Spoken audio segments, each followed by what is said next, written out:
man. Welcome back. Yeah, thank you, man. Had a good little trip. Good little trip. Thank you for everything, man. For sure. Everything smooth with Jacquez?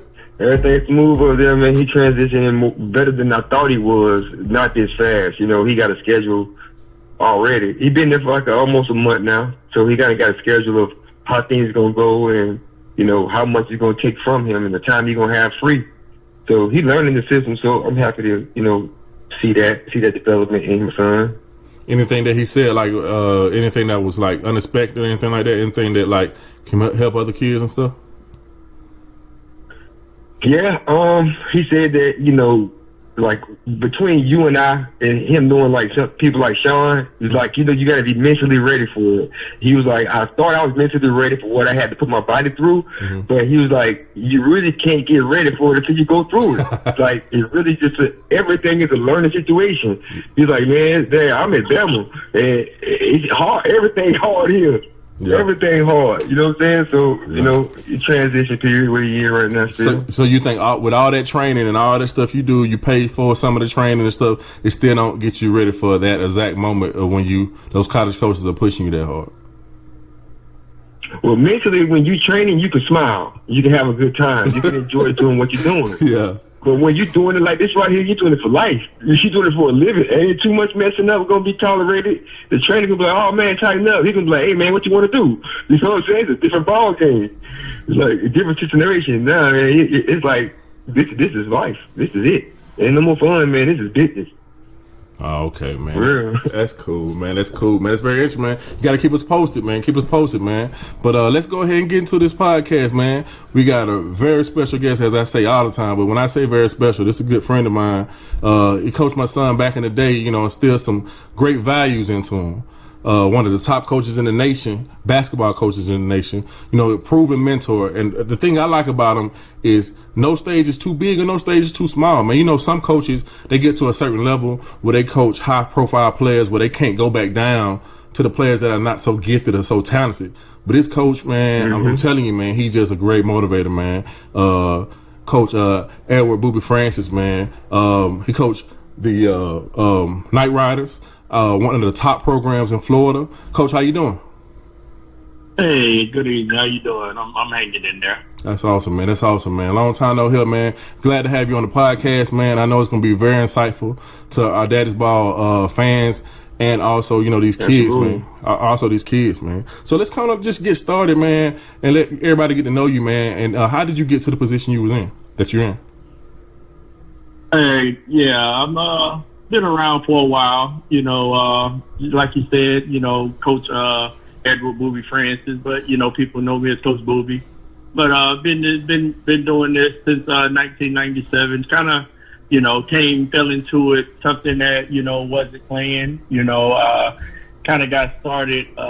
Just a friend invited me to a Saturday junior Magic game and wanted to go check out some kids. You know, I enjoy basketball, so kind of went there to watch the game. And, you know, I guess it was something that God kind of instilled in me. I always wanted to help. So, you know, watching the game and during the game, the coach kind of walked out on the kids, you know, watched one of the coaches leave out. So I wanted to, you know, didn't want to leave the kids hanging. They wanted to forfeit the game since the coach walked out. So I just kind of came out the stands and asked, can I take over and finish the game with the kids?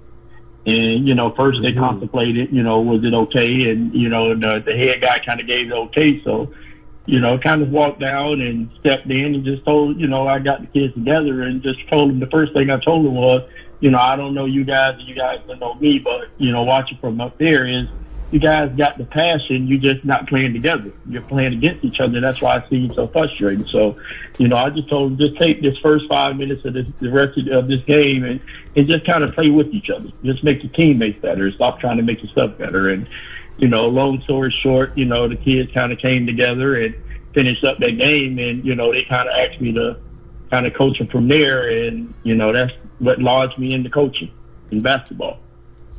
Awesome, man. I remember the first time that actually you coached against my son, and the thing that I like about you is that at the time I didn't like it because we was opposing teams at the time, but your passion, the way you talking now, and the way you talk on the basketball court, is totally different, and you're very, very passionate in what you do, and you know how to instill that passion into your kids.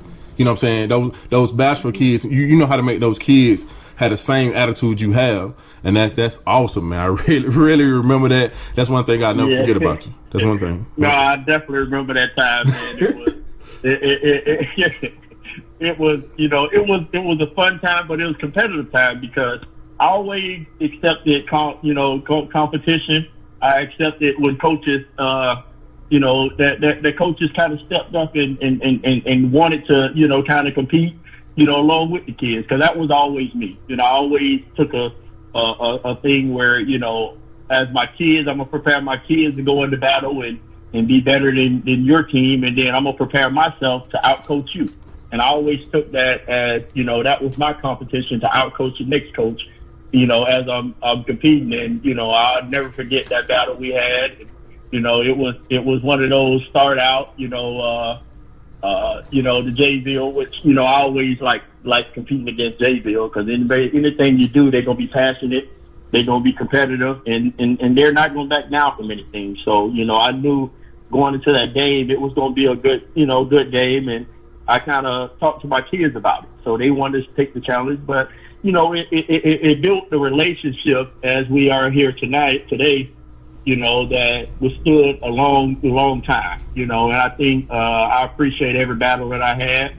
And I tell every coach, like, every battle that I have, it builds me up, it creates more of me, and it makes me, just go back and keep working on my craft as a coach. Awesome. So let's go over some of the players that you coached through the years, man. You coach. I know you can't name all of them, but it's just the players that you have reached and been able to mentor, man. Could you name a couple names? Just starting out. It's been several, but just to give you some names, at the top, Austin Rivers, Brandon Knight, Trevor Lacey. You had Ben Simmons, Antonio Blakeney, Joel Berry, Grayson Allen, D'Angelo Russell, and you have Jonathan Isaac, you have Tony Bradley, just numerous of pros, guys that, cross seas, and the list goes on. It stretches, a long ways, but, just to name a few, just wanted to give you those. Oh, man, that's crazy, man. You said that boy Grayson, that's Duval County, man. I got to stand up there, Yeah, no, definitely. Grayson was a great kid, man, and I tell you no lie, man, he represented Duval to the fullest. Like, just the grind, the grit, the competitiveness, never giving up, always taking the challenge. That was that Duval in him, and I appreciate it. Just even have an opportunity to coach him. Yeah, I always wanted. I was telling Frank, I always want to do a podcast with Grayson, because I feel like people misunderstand him, because it's just the path that he went through, and I'm gonna keep it real and 100 with you. I think the path that he went through, he always had to prove himself when he stepped on the basketball court, especially when he got to the elite level, being a white Caucasian player. I really felt like a lot of times people wanted to bully him, even though he was talented, and I just felt like he always had to play with that grit to prove himself. Because I remember when he was younger, but I always wanted to do an interview with him to see, is that where a lot of that anger, what people see, comes from? And just having the talk, and when I first got it, that was a lot of his drive. People always looking down on him because he wasn't the athletic African American kid. Mm-hmm. They always looked at him like, he wasn't one of the top kids. So he was always in that I'm gonna prove him wrong stage. So, I commend him for that. People misjudge him on some situations, but one thing about him is the kid would do anything he could to win. Like, he was just passionate about, he's a winner, whatever it took, whatever it took for the team. He wasn't an individual success. He was always about the team, whatever was going to drive the team. If it took diving in the stands for loose balls, taking charges, whatever it took to win, I think that's what he was about. But I think people misunderstood him, and I think that's what pushed him, past, to some different situations. But, having to talk with him, I always told him, like, just keep grinding. They'll see who you are. They'll recognize you, and I know you want it so bad to prove them wrong. But I said, if you just keep doing what you're doing, you're going to prove them wrong. Mm-hmm. And his accolades was amazing. He accomplished some really, really big things with the All-American, the McDonald's game, all that kind of stuff. That was awesome. Then Duke, man, he had it, with winning the state championship, for Providence, being the leading scorer all the way through to pushing to making the Jordan game, the McDonald's. He was the kid that got a lot of accolades, and people laugh, because. I took a lot of flack with him because, when he came over, he didn't start for me. Oh, yeah. And people was like, oh, man, how you got this kid and he's supposed to be committed to Duke and he's not starting? How do you get him to be on the bench? And it was all kind of questions, and it was all kind of people running to him and asking him that, me and him had an understanding that, it was what was best for the team. And as I explained to him is, it's never a knock on a kid coming off the bench, no matter how talented you are. Some people sometimes need the game, to see the game, and then they, now they're better players as they come in after the game. They've been watching the game. But what I used him for, and I explained to him, and we had a talk, was I just needed his energy off the bench at the time. And he took on that challenge for me, and he played that role for me, and I appreciate him. And it came full circle when he got to Duke. He came off the bench and sat there a while, and all the guys. But when it came time to winning that championship, he was a big part of that, coming off the bench for Duke. Yep. And I remember Coach K walked up and told me, he appreciated me, for building him, preparing him for that moment. Yep. He did. Let's because I got a lot of questions I want to ask you about the status of basketball. But before we do that, let's go ahead and jump into your organization, man. So the Night Riders, this is going on the third year. I got into an argument with somebody because I was, I'm boasting. I'm always gonna boast. Each one teach one. And I've been out the game for a minute, and they was like, "Nah, each one teach one ain't the stuff. Each one teach one ain't the stuff, right?" And I'm like, "Nah, you can't say that. You can't say that. Like, who the best team in Florida?" And they were saying the Night Riders.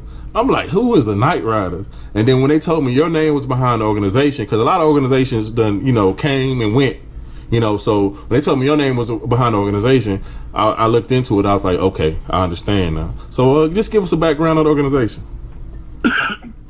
Well, the background of the organization was coming into it, I had been, after I left Each One Teach One, I kind of went into a couple stint with Nike South Beach. Mm-hmm. We had some good run in the 2 years that I was over there.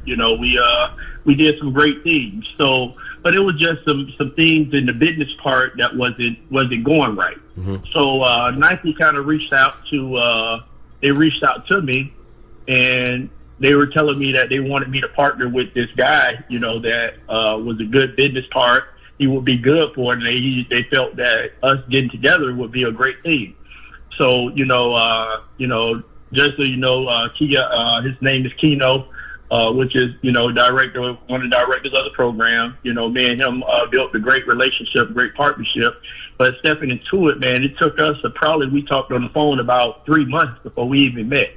The crazy thing is that the first tryout, we had never seen each other before. So we kind of met at the tryout the first time we seen each other, but we connected, in the great because, the passion for it was the same. He had a passion for it. I had a passion for it. So it kind of connected together, man. And we started out, just talking about some things that we wanted.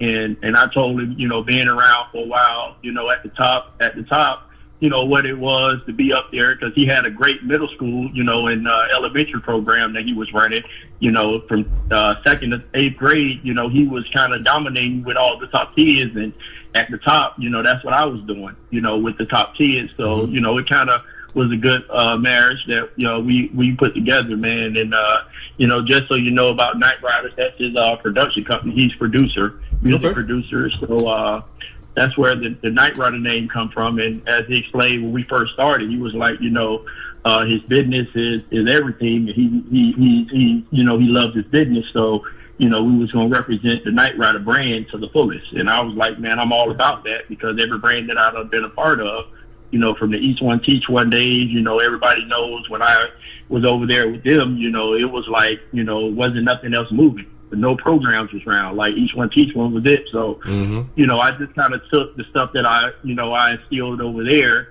and kind of brought it to the Night Riders and added with his business mind and his business sense. And it became something that was real powerful. We started out the first year. We just kind of started with a friendly with Nike. They gave us a friendly, which, was a great thing for me because, when I first started over there, I didn't want to just jump to the top because as a 17U team and you're starting behind the 8 ball, it puts a lot of pressure on you, and you're coming in late. So what I told him was, let's start at 16, 15. Let's build the program, at the top, man. And we're going to build something that's going to last forever. We're not trying to be, the 2-year hitters or 1-year hitter you see these other guys. So, we kind of put it together, man. We started out at with a 16 under team and a 15 under team, and that first year, our 16 and under, we made it to the Final Four of the Peach Jam. People was like, man, where did these teams come from? And that was kind of the start of it. After that, we got the Nike deal, and last year, with the deal, man, we probably put one of the best products out there, that people have seen, since the team with the Grayson Allens and Joel Berry's on the same team, like last year, we had on our 17s, man, we had Scotty Barnes, which was a top 10 kid, which he's top 5 now. We had Isaiah Todd, which is another top 10 kid. I think he's at 11, 12. We had Dudley Blackwell, which was a top 100 kid. We picked up Jaden Stone, which was the top, and we just kind of, built the team that had, 6 top 100 kids on it, and it was, the lineup was so scary to NBA players when they was coming to watch. Was like, man, how do you get these kids all together? Like my starting lineup was 6'4", at guard, it was 6'4", 6'6", 6'8", 6'9", 6'10", and 6'11". And that was the starting lineup. That's bigger than NBA teams, and we used to laugh, but, it was something that, I think, when we put it together, we knew, what we were doing because, as with our younger teams, we wanted to give them a foundation to come through. And our younger teams was, our 15s, as we won Peach Jam at 15 and under. I coached at 15 and 17. And, we were building them up, which, they were the special team. I think we went all year and we only lost 2 games. And, not to say anything forward, one of the games was a championship game where, we had a conflict in flight interest. We were up 17 at halftime, but, I had to figure out how we was going to get to the airport. So, we were running late.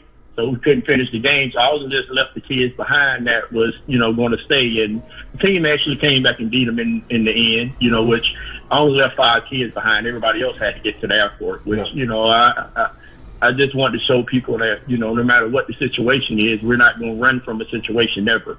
And the other game we lost was at Peach Jam. It was a conflict with the 17s and 15s at the same time at a 9 o'clock game. And I couldn't coach them, so I had to let my assistant coach them, and the team ended up beating us. But, we came back and beat the team probably about, 37 points. It was one of the greatest runs as a team. We played in tournaments where I played them at 17 and under. We won every game. And the craziest thing was winning every game by at least 10 points or more. It wasn't we going down to the end. It's a close game. Every game we were winning by 10 points or more. So it was a great run, man. And just so when we built the 16 and under team, because that'd be my 17 this year. And I think right now, if you look around any program from top to bottom, we're probably one of the best programs, in the country, that's built from top to bottom all the way through where you can say, man, if we look at their 3rd grade team, they're tough. We look at the 4th grade team and we go all the way up to 17s where we're tough. And that's what we wanted to build and sustain. That's tough. Hey, so Frank, do you I just want to see if you, I don't think a lot of people understand this. How much you think a budget is for a Nike team like that per year, just about, would you say? Right now it's probably 80, anywhere $80,000 or more. to take care of the program. I was taking more than that. Logan with 80,000. Man, I actually moved up.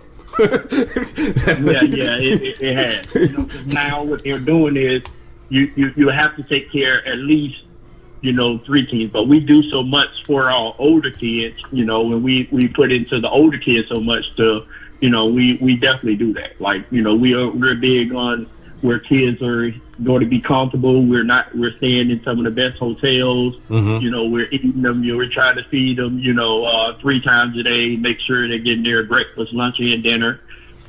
You know, we're making sure that they're geared up. You know, even if we don't have it, we're going to, you know, he's going to go to the store. Keno's going to go to the store and make sure he's, you know, getting the kids shoes and, you know, whatever it takes, man. We want the kids to be comfortable, you know, and ready to play. If we can do what we can, you know, do on the back end, then once they step on the court, man, they're going to give you everything they got. And I think, you know, with how we've been doing things, it's been working out, you know, in that sense. So I got a question for you. Yeah, I got a question for you, Coach. Now, you know, looking at what I looked up on the program previous to the interview, y'all like average like 80 points a game, right? And it's like 15, 17 U or whatever. So my thing is that, you know, for somebody that doesn't really, or is not really familiar with the basketball and how big it is, not saying that people don't, but not everybody know how big it is, especially in Florida. More people know about football than they do about basketball. And that's even for myself, right? So how can somebody, you know, or how do you all find the kids you put on your team? Is something you already, is there like a survey that you already took? Is it the tryouts, or what is it that gets a kid an eye to get on an elite team like this one? Well, with me, you know, I always tell people, and they, you know, and they laugh, you know, but like I tell people, my body of work, you know, over the years, and you know, one thing I always took pride in, and also with Tino is we're going to be honest and open with the kids. You know, I'm not, you know, in the business of, you know, trying to get a kid for gear or trying to get a kid. Like, my thing is, when I get a kid, I'm looking at that kid as not only just a basketball player, but, you know, my son, and how would I want somebody to treat my son if he was with somebody else, and making sure that, you know, the kid is well rounded. Like, we're not just, oh, come dribble a ball. We're making sure, hey, how you doing in your classroom? You know, what's going on in your life? Like, my kids have their, you know, change phone numbers. Every player has to reach out, you know, once or twice a week just to say, you know, how your day going. You never know what your teammates going through, how things can change, and, you know, and it's a lifetime bond, and that's how I create. Like, I'm a family guy, and I'm big on that, you know, and I always tell them that, and I think, you know, taking that approach, it gives kids to say, you know, I like to be a part of something like that. So, you know, once they see it, they see me out. You know, I'm not one of these guys that have been up top where I don't like to go down and talk to these kids, man. I try to make our program is playing, I'm trying to be there so the kids can see my face and say, you know, man, this guy coached at the top, you know, and this is who I'm trying to play for, you know, but he's coming all the way down here to watch me play. And I do that with all of them, and I talk to them, you know, and not only that, man, I go to, you know, with other kids programs, and I always made a pact of saying that, because my first time out there, to bring up football, my first time out there with the AAU thing on the road, all I kept hearing is, man, Florida don't have anything going on with football. They're not basketball guys. Mm-hmm. You know, those guys don't take pride in basketball. They just love football. All they do is football. Mm-hmm. So my thing was, I'm going to make them respect us as basketball also. You know, that was something I took pride in, you know, and now if you look at the numbers, and I got a stat line right now, you know, Florida's the number one area for basketball now. We at the top of basketball right now, and football, so, you know, so that's something that, you know, I took pride in, and I took a picture of the thing just so people will understand, like, that's what I took more pride in, just to let them know. You're not just going to come here and say it's just basketball. I mean, football. We're going to let you know there's some basketball players here, too. And I think, you know, we made our point in that to be number one, you know, as that goes. So how can they try out? You know? Right now, Mike, like with me, I tell every kid, I don't I don't cut corners. You know, I don't give you anything. Everything is earned with me. And we always have an open trial with everybody. You know, our first trial, our trial we're going to have is March 14th. It's going to be down in, down in Fort Lauderdale. You know, we're going to do it on a Saturday. I always do mine later, you know, to give people enough time to get down there where they're not rushing if they want to come from different places. Because I have kids coming all from Alabama, Atlanta, you know, they come from the top side, Jacksonville, you know, kind of all over, you know, Tallahassee. So I always kind of give them enough time to get down there. So we do a trial. It'll be, like I said, March 14th. It'll be at 6 o'clock. You know, we'll run it through. It's going to be at the U School, you know, University School down in Fort Lauderdale. But it's open to anybody. And I don't want these kids, I always made a thing to just say, I don't want kids to think, oh, they got to be all the top players to be a part of the program. We're extending the program to anybody. So if we get enough, we got to open up another team, whatever we got to do to help as many kids as we can, that's what I'm all about. Yeah. I made it a point. I coach a high school team. I made it a point for the last team I coached I knew that the kids probably wasn't good enough to be on the squad, but I wanted them to go down there to an elite practice with elite players so they can understand how hard they got to work to get where they need to get to. See, if you don't bring your kids to that, how do they know? Only thing they see is what they see on TV. But you bring it in and you see somebody the same age as him, and you see how more dynamic this kid is with his ball skills or his jump shot or his ups or whatever like that. You know, you got to work when you get back to the crib. And what I was going to say on that is, and that's me. You know, I always tell kids is you're only going to get out what you put in. And, you know, when I tell all my kids that play for me, I'm not just one of them coaches that's going to just throw you out there and let you play, man. I get in the gym. I'm a gym rat. You know, it's a way of how I spend my body time. I stay in the gym. You know, now, you know, I don't like to do anything during the high school season. That's why our trials is after everything is over. But I'm always in the gym on the weekend if they want to come through Saturday, Sunday. I get them in the gym. I'm in the gym sometimes 3-4 hours with kids. You know, whoever want to come through. I don't care if you play for this AAU program or this AAU program. If you want to get better and you want to come in the gym and work, my gym is open. You know, and I've always been like that. I'm not a guy that, you know, just take the great kids and just think, oh, we're going to work. Like in all my practices, I keep it open. You know, I always big on, you know, just opening things up so other kids can get opportunities. So what I do is when we pick our teams, we do a team combine. So in that combine, in that weekend, we're going to have at least 4 practices. And I open it up to any little kid that want to come in and watch it. I open it up to any coach that want to come in and watch how I do things. And you get coaches that does that, you know, because if you've never been to one of my combines, I welcome you to come in. You know, they say what they want, but when you walk in there, it's ran like a college. It's ran like a college or a pro setting. You know, everything is on time. You know, we're getting in, we're getting out, we're learning. You know, we're learning different things. We're working as a team, you know, and I have all 3 teams on one accord. I don't separate them and say, 15's in that gym. No, we put all of them together, and I want all of them to get the same work. That's just, you know, how I do things. So, but if anybody's welcome, you know, the combine will be the following week, which will be March 20th through the 22nd, that weekend. After trial, we'll do a combine. You know, you're welcome to come. Right now, it's set up to be at Edgewater High School. But anybody's welcome to come through and just take a look at it and just watch how things are going, you know, with our program and how much we put into our program and the kids. That's one thing I'll tap on Jacksonville on this one is a lot of times us coaches, we don't go to the coaching camps. We don't go to the coaching clinics. We don't go see what people outside of Jacksonville is doing. So our gameplay and development stays kind of at a certain level. We go up and down with certain schools, and Jacksonville is definitely getting better. But a lot of times when we get down south, man, that height and just that knowledge of the game is just totally different. So like getting down there to see that would be vital for a lot of coaches. They all, like I say, they all. Well, one thing about me, man, I'm a coach's junkie. I'm always learning from coaches, man. You ever, like with me, people hate watching getting NBA games, college games, everything. They hate watching with me because I'm gonna stop it. I'm gonna rewind it. I'm gonna take little snippets from here and there from coaches. So I'm one of those those Kobe Jordans to how they approach the game. That's how I approach coaching is. I'm trying to be the best that I can. So I'm watching what the coaches are doing in timeout. How the kids respond, how their players respond out of timeouts. I'm big on all of that.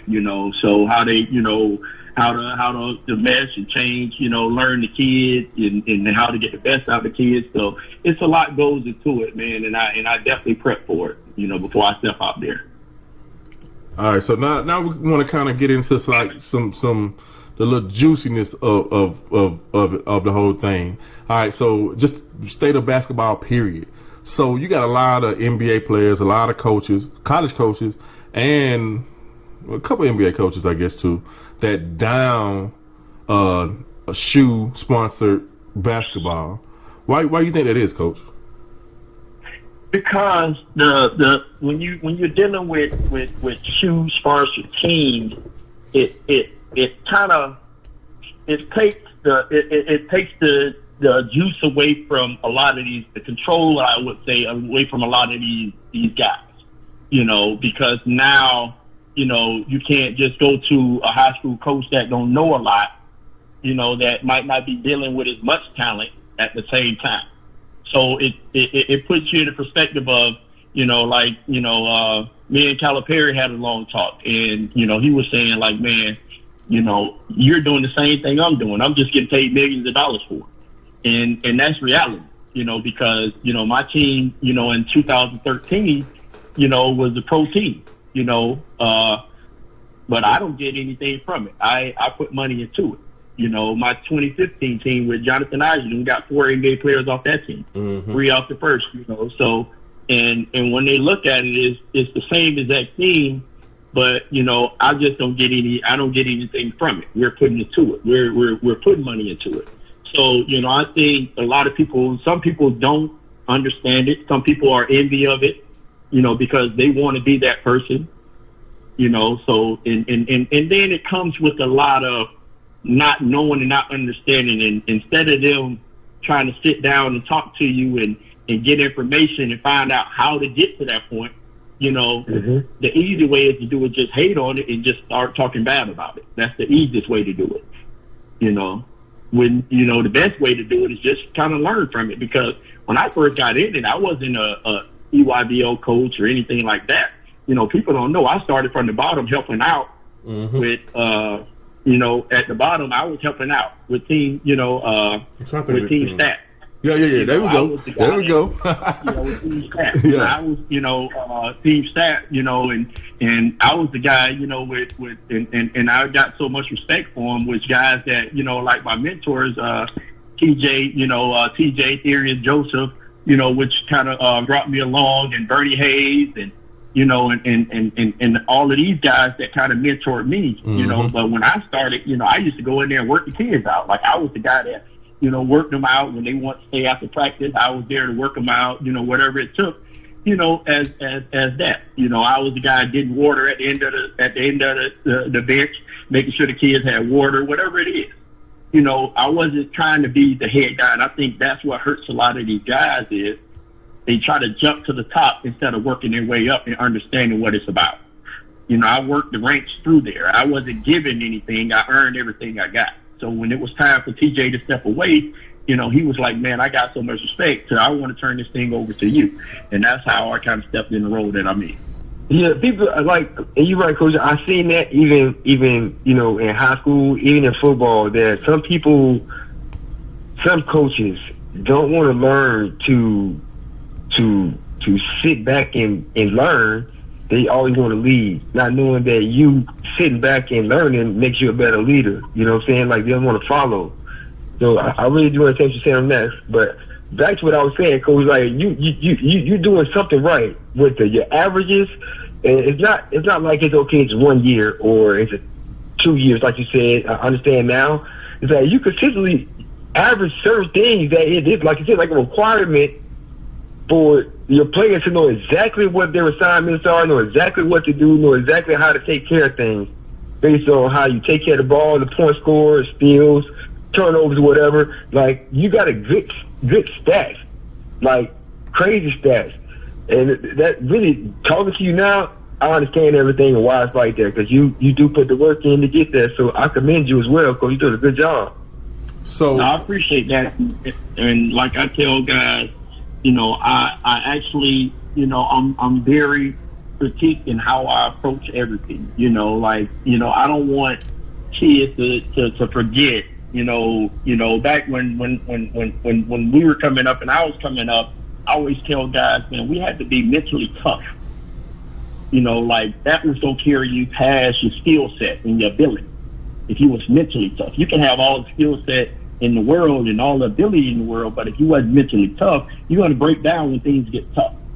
You know, It's easy when you're the front runner, you know, but what happens when you're not the front runner no more? What happens when you're the underdog? Or what happens when the guys across from you is not backing down and he's just as talented as you and he's doing the same thing you do? What's going to carry you? Now what I instill is that 90% mental of the game.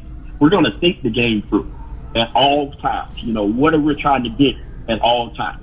You know, all 5 guys need to know what the next one is doing. I'm not just teaching you your position. You need to know every position on the court, where everybody's supposed to be. And then I give them tests. I'll give you the board. When I put a play in, I'm going to give you the board, and you got to draw that play up and tell me where everybody else is supposed to be. You know, and it's a routine with me. You know, it's like, you know, I don't care, you know, if you're supposed to be a five star, whatever you are. You know, we're gonna be on a routine. You got to get up 3 hours before every game. I don't care if we got an 8 o'clock game. We're getting up. We're going to eat breakfast together. It ain't one of y'all go down there. You know, it's like drumline. You know, who's in your room? You better have your roommate in your room at breakfast before you get out and go down there. You know, we're going to have a team meeting before we leave to go to the game. And we're going to approach the game as in a real game. We're going to get there hour 30 before the game. And we're going to process what we need to do, get stretched. Whatever it is, everything is on time. Downtime is not running around, trying to swim, trying to do this. Downtime is watching film, study hall. If you got work, I make them bring work on the road. You got to bring some work so we're not getting behind on our study, because it's a business trip, you know. And I treat it all like that. Like my downtime is not running around trying to play around. I'm in there trying to watch film of our last game and make sure I correct some stuff that we can watch. What about the next team we're getting ready to play, so I can instill that in them and have them prepared so when they step out there, they're ready to go. So Coach, what do you say about, so it's levels to this thing. So, like, you know, you might start off with, like, church ball, then move up to, you know, high school, then your local AAU program, and then trying out for a shoe program or something like that. So you have a lot of local AAU guys that still go off of the mantra of, if you good, they'll find you. And that works if you Shaquille O'Neal, but like that's not how everything works anymore. What do you have to say about that? Well, with that is so many of these guys are tricking the system, I call it. You know, because they're taking advantage of the kids. You know, I used to always explain to my guys, man, when we were coming up, you know, it wasn't all of these shoe companies, shoe sponsor teams, and because everybody played their role. The mom and pop teams played their role, and the shoe sponsor teams played their role. The mom and pop was the team where, you know, you had some guys, you developed them, you know, you got them together, and it might be 1 or 2 that was developed and ready to go, and you put them on the main team, and now they play for the shoe sponsor team. But nowadays, you got mom and pop teams because they got money. They're jumping out there. You know, they want to get out there and they want to get these kids, and not even thinking. You know, it helps some kids. Don't get me wrong, it helps some kids, but they're more or less trying to help themselves instead of help kids. I think that's the missing part of it. You know, they're so busy trying to chase a shoe deal instead of just staying in their lane, in their situation, and doing what they can until it's time to get there. I think that's the thing that's happening in high school ball, Little League. You know, you have Little League that's trying to be high school guys, and high school guys that's mad at, you know, it's corrupt because nobody's understanding what's the most important thing in all of it, and it's the kids. And that's what I never lose sight of. It's the kids. It's always about the kids with me. You don't see me taking pictures with the kids and putting myself on the forefront. I've been in the gym all the time, but you look at my website, you'll never see pictures of me in the gym teaching kids, because that's when you start posting it, that takes away from the kid. That means it's about you, because now you're trying to get somebody to see you. I always believe in this. If you're doing the right thing, the right camera's going to find you, the right people are going to find you. You know, and I think that's where it's kind of getting misconstrued, because everybody wants a shoe deal, but nobody wants to put the work in to get the shoe deal. Oh yeah. They just want to try to get the best kids and hope the kid can get them a shoe deal. They don't care if the kid's learning, developing, get better, no matter what it is. They just want the shoe deal, because the trick behind it is they think there's money involved in it. But they don't understand. There's no money involved in it. You're going to spend more money than you ever get. Yeah. You're going to spend way more. Yeah. You know, and I think that's the reality of it. Once you get it, you be like, you know, I always tell people, like, man, listen, it ain't what it's cracked up to be. Because they're giving you the money, but that's just a pusher. And now, if I'm giving you $80,000, but then I'm telling you got to go to California, where for 3 kids you're going to spend, you know, in a weekend, you might spend $20,000 or more in just one weekend. Yeah. So now you got 4 more of those to go to. Yeah. So where your money is coming in? Wow. You know what I mean?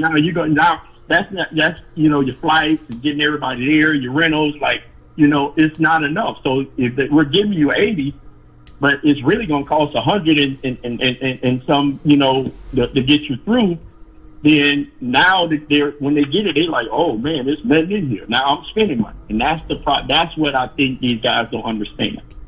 Yeah, you're definitely right.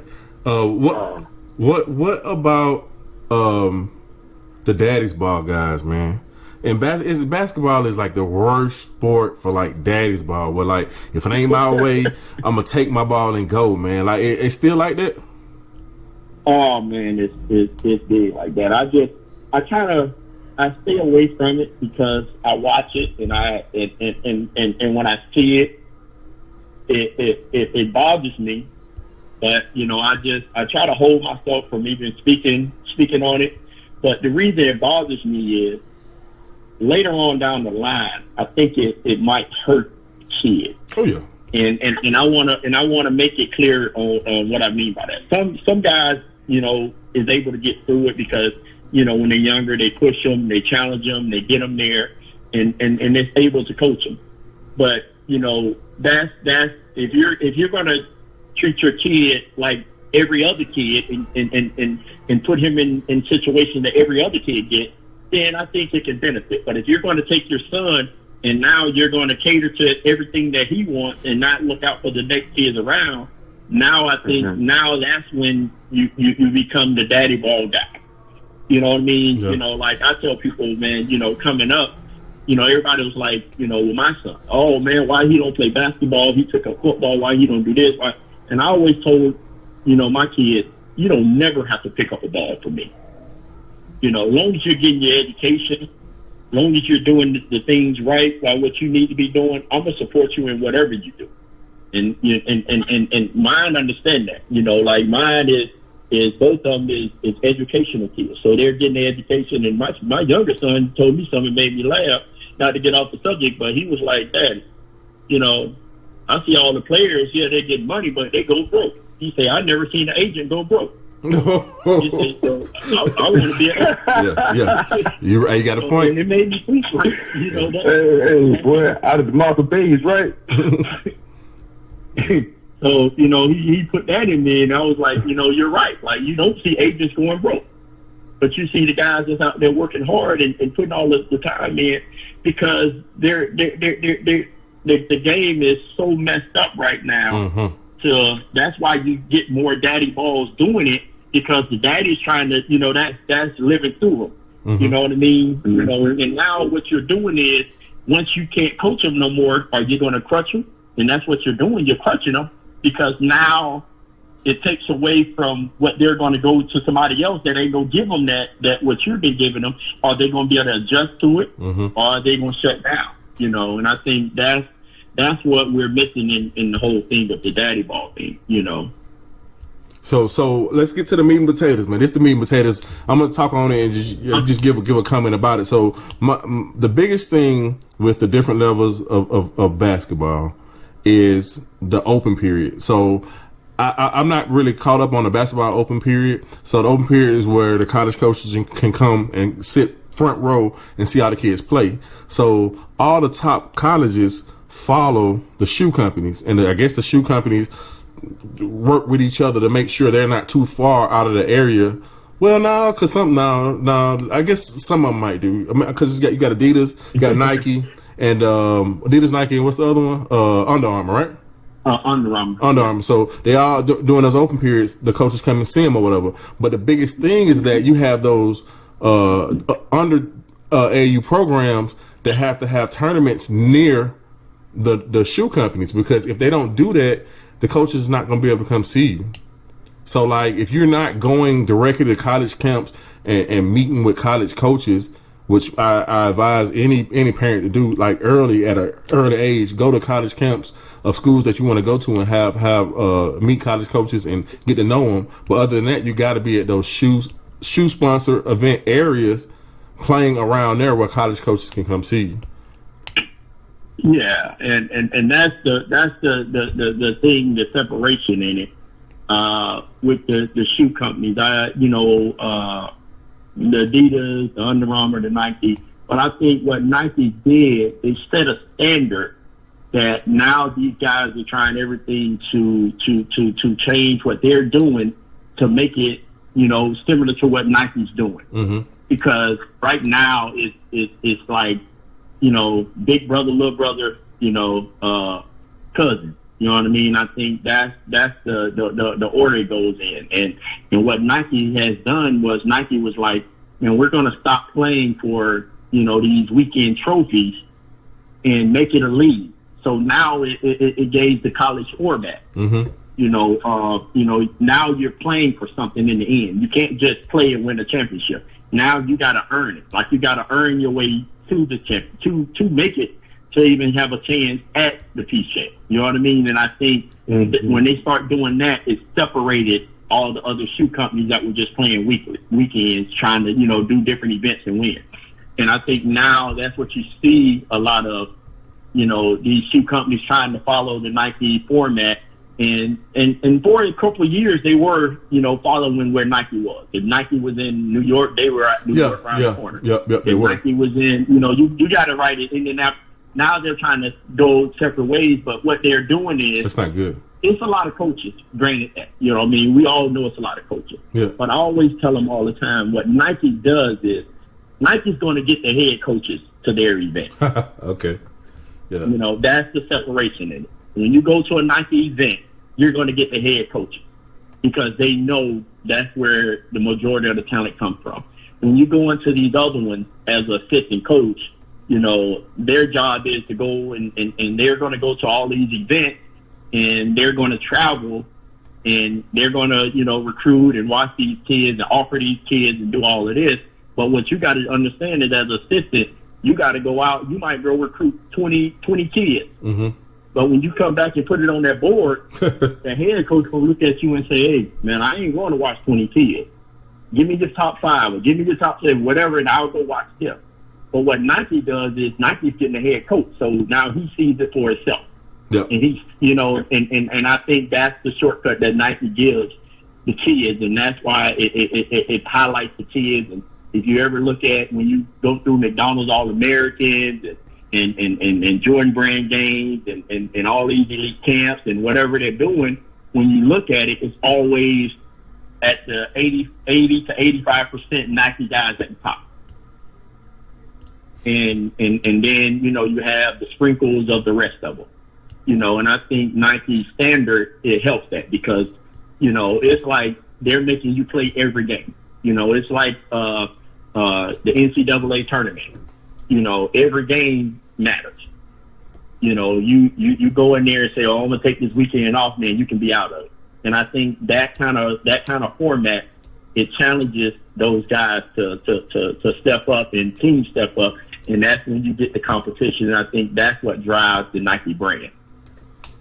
And I just want our parents to understand, like, it's levels to this thing. So like if like all that stuff in shoes sponsor teams is free, but you know if you're paying $800 for the summer, $3,000 for the summer, not to count the hotels you're paying for, you might as well just spend that money and go directly to the college that you're trying to go to, and get a direct relationship with that coach if you can, because a lot of that stuff is it's good to spend time with your family, but you're kind of wasting money and time if you can't make the shoe sponsor team, which everybody can't make the shoe sponsor team, and those aren't the only people getting scholarships, because when the season when it's all said and done, some schools have scholarships and don't have people to fit the bill because they don't have the grades or whatever. But make sure you know what level your kid is at the time, and make sure you're not getting, because a lot of these coaches are getting over on these kids. I mean, on the parents. Yes. Selling dreams. I agree with that, and I think that's the part that bothers me, and as a guy that takes pride in this is the guys that's getting over. I tell people all the time my story of when I first started, and that back when we were talking about the teams I had with the team dynasty team. Mm-hmm. I was the mom and pop guy. I didn't have a sponsor. I didn't have anything back to me. I had 2 teams, and we played in 11 tournaments a year. And I never looked a parent in their face, and said, "Give me $500, give me $700, give me anything." I never charged any of my parents, because I just couldn't look a parent in the face, knowing some of my parents, and I was in the neighborhood. So a lot of them people were struggling just to pay their rent. So I couldn't look a parent in their face and say, pay for this or pay for that, or do that. So I always made the kids understand what it takes to work and earn what you're given. So we did car washes, we did bucket drops, we did whatever it took to make those kids go out and do something and work and earn it, because now they're going to appreciate it later on. They're going to appreciate it, and they're going to take pride in it. So now you're not just going to go on that basketball court and just go through the motions. You're going to play with all you got, because you know where you're at. It's a reality of where you're at and where you're trying to get to. You want to get out of these circumstances in this situation. This is what you got to do. You got to put in work to get to that point. And when you get there, you still got to put in more work. And I always gave them that reality check of just saying, hey, we got to earn this. And it made for better kids. And you see my kids, like every time my kids step on the court, they're hungry. They want it, and it was like, taking something from them when you out there, you're trying to take something from them, and they're going to try to protect what they have, so you don't take it from them.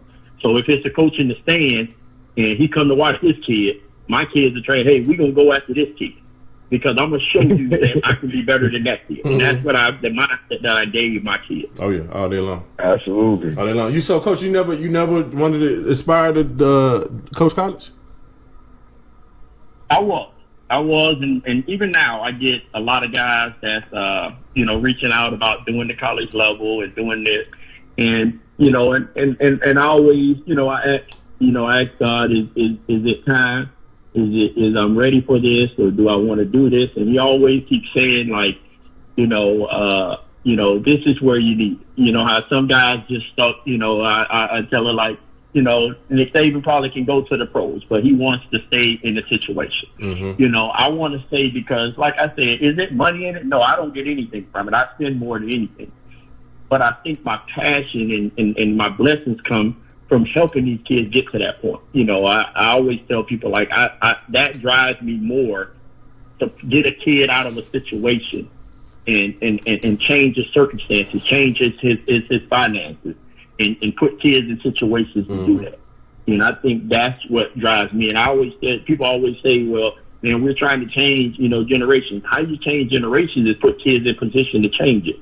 Because if you get in a situation and you're able to make it, that's not only change, that's changing generations. You know what I mean? Because now you're opening the door for somebody else in your family to make it, or somebody else to do it. If you look at, a lot of these NBA guys, when they make it, they're already setting the foundation for their kids to come through. Yes, and I think that's how you change things that way. Yeah, I was talking to a parent that was mad because I actually kicked their kid out off my team, but I told them it's a technique that I got. Actually, I got it from you, but for a couple other coaches. But I didn't do it for them not to come back or whatever. But like sometimes you got to take things to the extreme to understand they got to respect the game and respect the love for the game. It's not something that's just given or whatever. You got to earn it, you know. And I seen you do that a million times, not a million, but a lot of times. Yeah, but I and granted, that's something I still live by because, you know, I don't believe in giving the kids anything and clutching them and letting them get away with things, you know, because later on down the line, you know, they're going to appreciate it more, yeah, you know, than what they are now if you just give it to them. And that's something that I always take pride. So I always, you know, people always know now, man, when you come to my gym, I always leave a door open. I always tell the guys, like, did anybody search you or stop you when you walked in that gym? Mm-hmm. And they'll say no, you know. And I was like, well, nobody's gonna stop you and search you leaving the gym, you know, because I want people in here that want to be in here, that want to go through this process and want to understand this process and want to be the best at this process. Not guys in here I gotta worry about babying them. And I don't care if you're the best player. I don't put the best player up. I don't care who it is. I don't set no goals or different. I don't care if you come in and you telling me you this and that. You know, like I don't hold kids back. I don't do any of that. You know, people used, you know, in the last, like, you know, and I'll tell you, even with D'Angelo Russell, man, D'Angelo, I used to take him out all the time. You know, because he wasn't mentally tough enough for it. He's come to me before the layup line before the game and be like, Coach, man, your workout guy, Coach, he's taking me through too much. You know, I'm tired and I can't get started. And I was like, listen, you can't go through that. You can't play in this game. And but it hurt him. And when we had another talk, he was like, Coach, man, I appreciate that. Yeah. Because it built me up. And then it stopped him from doing anything. It made him tougher. Yeah. So now when he got to Ohio State and, you know, he was playing ball and, you know, I think one of the games, man, the kid had 8, 9, 10 turnovers in the game. And things wasn't going his way. And people was like, man, oh, this kid ain't who he cracked up to be. But what he did was he already had been through that situation. So he was able to bounce back. And from that, he blew up from that point after that game. And look, you know, he was the number 2 pick in the NBA draft. Yeah. Just, you know, signed over $100 million, over $100 and some $1 million contract. So I tell people all the time, if you hold the best kid or the kid that everybody thinks a stud or whatever, you hold them accountable. If you start from the top, it trickles down. If you start from the bottom, you're going to lose kids along the way before you get to the top. All right. You know, and I think that's what guys have to pay. They have to start doing. And I think it'll save some of these kids, and it'll hold them accountable, and it'll stop all this transfer. Because these kids, everybody that starts, you can have a kid that probably just picked up a basketball, and the first thing he says, I want to be in the NBA. Yeah. You know, and I think that's where we're losing it at. I think if we're, like, my whole thing is I'm not trying to get you to the league. If I get you there, then that's something. If I'm, you know, because I'm not a coach that works magic. God does that. You know, I'm just in these kids' lives for a small period of time.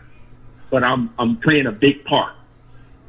You know, and the big part is preparing them so when they get to the next level, that they're already ready to go. Because I don't, you know, like I say, I don't think a lot of these guys understand that. You know, I think they're like trying to hibernate a kid. I always call the trainer / handler. You know, now you got a guy that worked a guy out 2 times and now he's his handler. Now you want to go and he want to, you know, hold deals for him and make deals for him. Yeah, be his agent. Yeah. Yeah, you know, I didn't want to say that, but yeah. And I think that's where guys are trying to do. That's why they're chasing the top guys. Like, you know, think about this. I done been around, and I gave you at least 10 earlier, but I done been around at least 15 or more pros that I done coached. And you go count, you know, cross seeds is more than that. And none of them guys ever say they came and gave me anything. You know, I ain't never asked them for nothing. I never had a handout. I never told them. The only thing I always tell those guys is, if you have an opportunity and God blesses you to make it to that level, just come back and give back to somebody else. Give back to some more kids. Because guess what? Somebody gave to you. Mm-hmm. And I think that's the only thing I ever told him. So some of these guys, you look around and you look at it, a lot of these guys are giving back. Joel, he goes back. Austin does his thing. Brandon runs the team. Austin has the team. Jonathan I just started. Tony Bradley running the team. Oh man. Ben's giving to charity. Like all of these guys, and that's all I tell them to do. Just give back to somebody else. Help another kid. And that makes me proud. That ain't, give coach some or let me be an agent. I ain't trying to follow you around. I don't even go on college visits with kids. Mm-hmm. I don't tell them what college to go to or anything. Now, if you ask, I'm gonna always do the homework and just trying to help maneuver the kid through, or just say, look into this school before you just say you want to commit here. Why did you want to commit here? What if basketball was to stop today? What else do this school offer you? What else can you get from this? Is it a great education for you? Do you have something that you're going to major in, or don't just go major in something where they just putting the major up there because they just want you to play basketball. But when that basketball stops, now you right back with nothing to show for it. So I always tell them to prepare themselves in that way. And I always deal with the parents. I never cut corners with the kid. I always deal with parents. And I always tell the parent to make sure you're more involved in that part of it and you're helping. Because if you go in and you try to hinder the kid or you're not trying to help, then you're going to make the problem even more. So you can't go in there thinking money.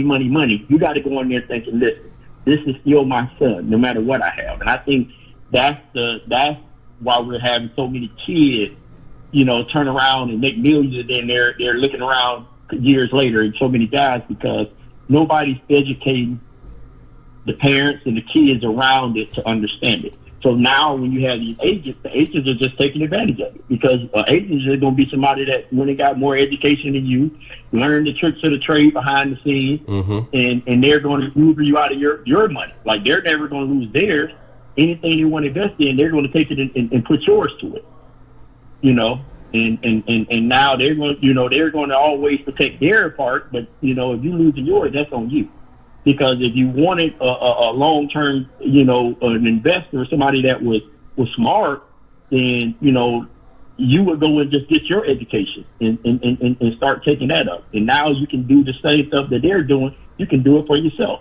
Ray Allen's and all of them. Like, let me go ahead and negotiate my own. Your own thing. Yep. And that's the dream thing, really, what you want to do. Yeah.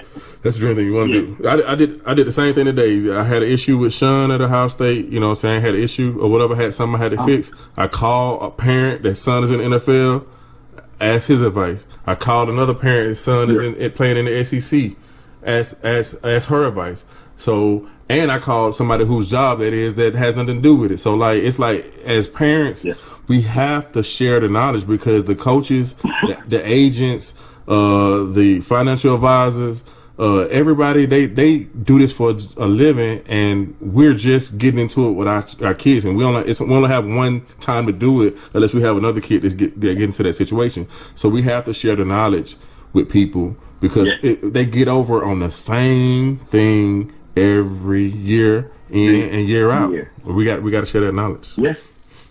Yeah, and that's the thing that's the thing we don't, as people, we don't share knowledge because we think we're giving away this top secret. And I think that's the thing with me. I'm an open book to it. If I learn it, I study it, or I have knowledge, I'm going to give to people. Like all my assistant coaches, I always tell them, like, I'm giving them everything I know. Because what if I can't make it? I want you to know how the same thing. So as I'm coaching, I don't want you trying to out-coach me. I want you to learn, because I'm going to give it to you anyway. And I want you, but what I always do with my guys around me, I always put them in the situation that I came up, because I think it makes them last a long time. Just starting from the bottom and just learning and soaking up the game, because that makes for better. And parents, I always tell parents, that's how you have to do. You can't be a parent and you got a kid that's getting ready to go to the league, and you're still taking advice from a parent that got a kid that never been nowhere. you got to get around and get some advice from a parent, even if it's bad. Like if you got a parent that their kid went through a bad situation, you need to soak up that knowledge, because now you can teach your kid how not to make that same mistake. So and I think they have to be more open. I think the league has to do more to help these guys. And I think the people in around, like, you know what I mean, like that village has to come and play a big part in just saying, like you said, like, share that information, share that knowledge, and then give that back. That's what those guys, that's what the league needs to set up, like a thing where, just like they always show the guys going back to the schools and going back and giving back and all of that. They need to have some of those guys that had, bad dealings with it, the Antoine Walkers and all of these guys that had bad dealings with their money, screw ups, and maybe help them. Help somebody else. Just pay them a little bit to go back and speak to all these people on what not to do. And I think that can help. That can go a long ways too. And I think that can help, because now it's getting worse, because all these guys are doing is you're taking 17, 18-year-old kids and you're throwing millions at them that never had that, know how to deal with that. Parents that, a lot of times when you like that, these parents never been through it. So when they get all they see, 1,000, all these zeros, boom, they lose it. So now they just want to shift in, because when you see it, you just want to start buying stuff that you done dreamed about. Thanks. Not understanding the tax format of paying taxes here and there, what the taxes are taking out, what this is going to take, how much money this is going, and that loan that you got early on that done triple and double, down the line that you got to pay back. It's a lot that goes into it. But I don't think they understand it. So they give these $50 million contracts, and you think you got 50, and boom, when you finally get it, it's down to 27, 30, 28. You're looking like, oh man, but you spend it like you got 50. And I think that's where they're losing it at. Frank, you got something? No, I'm just sucking all this in, man. Like, I've always been on the football side of it. Never really, even. My son played basketball like 1 year, not even a whole year, like a couple months, for like a little local city team in 8th grade. And so I never really was into the basketball. I always, focused on football. Even though I had a cousin that was pretty good, Antonio Lawrence, he's pretty good. He did really good in basketball, even at Jacksonville. But in the same sense, I never really followed like the path of how this goes. But listening to Utah coach, man, it's way more. Randy told me, because Sean played, but it's way more detailed than what I thought it would be when it comes to picking the team. It's almost like picking a college. It's crazy. And imagine the class, average class for football, D1 is like 25, whatever. We talking about 2 people, 3 people, 4 people, depending on what school you talking about. You know what I'm saying? It ain't that many. Yeah. It ain't that many. But going on that, Coach, we got to wrap it up. But I do want to ask you this one basketball question that I'm a little frustrated with, and I don't think coaches are getting it. Coaches and parents are getting the point to the kids about this. So what happens is this, in my opinion, like, it's a lot of kids, especially Florida kids. Well, no, especially it's not just Florida. So guards mainly. All right, so they averaging like 30 points a game in high school, right?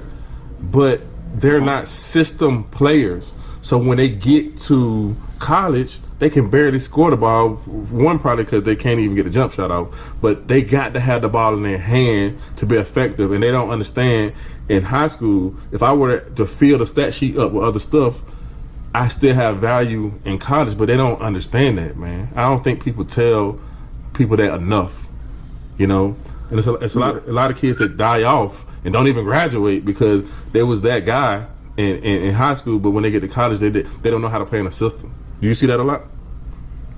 Oh man, that you just hit it on the head, and I'm glad that's something that we finishing on, because I always have this talk with all of my guys around me, and I always tell them that. I tell them, like, what happens to these guys is they're tricked in their mindset, think they have to score the basketball to be effective. And that's why you see so many guys that are missing the league and missing, and you be like, what happened to that kid? Yeah. He was in high school, he was scoring 30, and boom, I don't see him no more. I don't know anything. I don't hear anything, because it takes them away once they get to a point where this coach is telling you, man, I don't need you to come in here and score. We already have scores. You know, or how do I play along with good players, other good players on my team? In high school, I might be the man. Boom, I'm the older guy on the team. You know, I'm the senior. I'm scoring 20, 30 points because I'm the senior. But boom, when it flips around, I'm back to a freshman. But I don't have that. I don't understand that transition. So now when I go to the team, I have other guys that, and you know, they've been in the school 3-4 years, that's trying to do the same thing I'm doing to get to the league. You know, and now my mentality has to change, because now, you know, in high school I was taking, you know, and I always tell them, you know, like in high school you might take 20 shots, 30 shots, and you might have 20, 30 points. In the pro, and when you start getting to college and the pros, you're not getting those shots no more. Those 20, 30 shots that turn to 7 to 10 to 11. Now what happens when, you know, you was 9 for 30, and all people see is at the end of the result you had 30 points. But now it start getting that magnified where you get to college, and now you getting 10 shots, and now you only hitting 2 or 3 of them, and now it's like, man, it's not what I thought this was going to be. You know, and that's why guys that really make it to the league, and it's very few, you master something. Like if you go look at every team now, there's no team in the league that lacks a score. All of these teams has 2 and 3 scores. But what these guys, the ones that are making it on the team, it's very seldom you'll get a guy that just comes in and he's a game changer. You know what I mean? And we all know that because it's highlighted.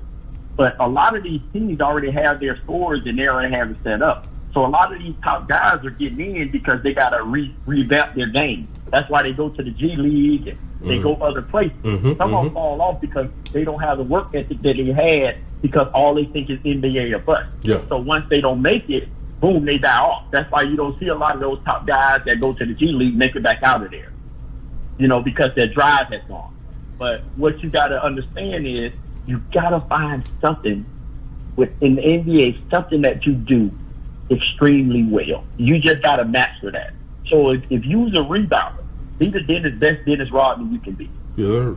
Be the best Draymond Green you can be. Be the best DeAndre Jordan you can be. Because that's paying well. Those guys, Joakim Noah had the ugliest shot in the game, and he still was making $70-80 million. You know, DeAndre Jordan, I've never seen he never took a jump shot, but he's still making $90 million in his contract. They laugh at Draymond Green, but he's just that guy that every team needs, because he's gonna give you a little bit of everything. He's not gonna throw the ball well. He plays better when he got better scores around, because he does everything else well. He's going to be the hype guy. He's going to be your muscle guy. He's going to dive for loose balls. He's going to get the crowd into it. Like, those are the guys that make it. Kawhi Leonard didn't come in scoring points. Kawhi Leonard came in to be defense. When he was in San Antonio, he was a defensive stopper. Bruce Bowen back in the day was the defensive stopper. Like, a lot of these guys come in playing defense, and then they transition to it. Victor Oladipo came in out of college, like, playing defense, and he just worked on his game. Those guys work on their game as it goes. But you have a lot of these guys come in and think, man, I'm just going to come out here and throw 30. And when you get in that first practice, and that coach tells you, man, you can't take that shot. We don't need you shooting the ball. We already got guys that can shoot. How do you respond to that? And I think that's where the guys are starting to lose it, when in that high school, it tricks you. A lot of times, you know, a lot of these guys don't know how to play. They don't know spacing, understanding. They don't know cut. They don't know how to come off screen. So everything they're doing is with the basketball. So you're getting 30 points with the basketball in your hand. What happens when I take that basketball out your hand? Now who are you? What are you? And what can you bring to the table? And I think that's why, you know, you see a lot of these guys getting there, because if you look at college, these same guys that be averaging 30 might get to college and they might have, you know, Devin Booker, when he was at Kentucky, you know, Devin Booker would average 10, 11 points. I know some guys averaging like 5 points. Like, like these guys don't understand that. Like, you know, you have to change and adapt to different situations, different environments. But these guys, some of them mentally don't know how to change. So now when you go to that coach and you go to the school and in high school, he done told you, oh, we're recruiting you and your mom is the best thing in the world and we love your dad and they're going to tell you all the good things, man. You got a great family and this and that. And boom, at the first practice, the head coach don't even talk to you. You got to go just talk to the assistant coach. And he's going to relay it to the head coach. Yeah. Man, get out my face. Who are you? They don't even know you when you get to practice. And I think kids don't understand that because they still, when they get to college, they're stuck in the recruitment phase. In the recruitment phase, I'm going to tell you everything I need to tell you to get you here. But you still going to do, like I said, like the coach, you tell them, like, I'm your dad and your mama now. Yeah. Your parents don't run my program. How do you respond to that? And that's where I think the daddy ball guys get caught up into because their kids so used to getting away with stuff.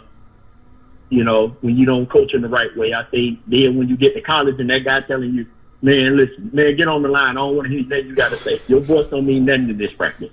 Yeah.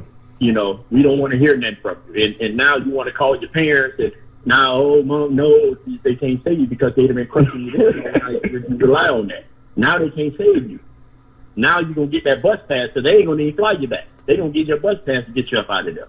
So I'm saying one thing you'll never do is coaches ain't letting kids lose their contract. They'll get you out of there first. You ain't going to take money out of my Oh, yeah. No, I ain't going to let you do that. I get you up out of here first. And that's where we're losing the kids at because high school, they're babying them. You know what I mean? Oh man, we need you. We gotta have you. You know, we you know, and then you get to college and they're like, you know, they done told you the sweet nothings. In reality setting, you know, and they like, man, listen, we got 4 5 more. We don't need you. Or when you get here, hey, you were taking 20 shots. Now we only gonna get you 5 shots. Now you got to do what you got to do in these 5 shots. So now when you at night and you used to being the man, and now you got to go, you know, lay in that dorm, and you got 2. You finished with 4 points, and now your friends calling you. What happened, man? What happened? You ain't doing. You know what I mean? Now that mentally, that's why I say you got to be mentally tough. And now today you really got to be mentally tough because now that social media really will drive you crazy. Yeah. You know, you almost got to just. That's why a lot of players just shut their social media off because those players they ain't gonna have no sympathy for nothing.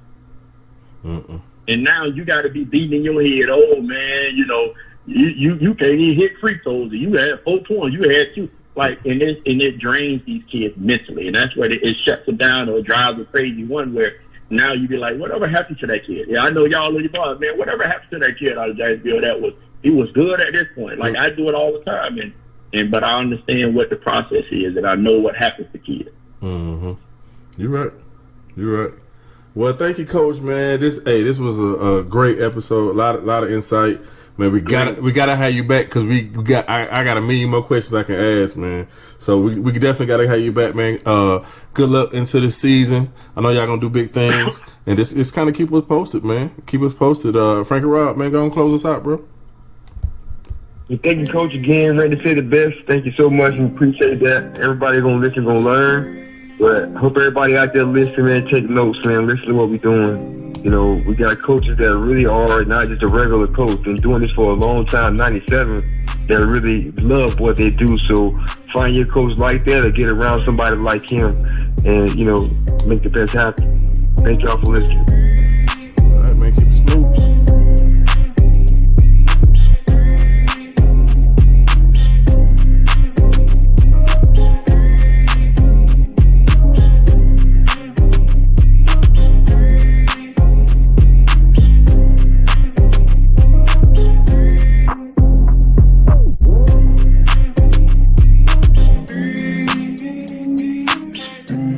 Boobie.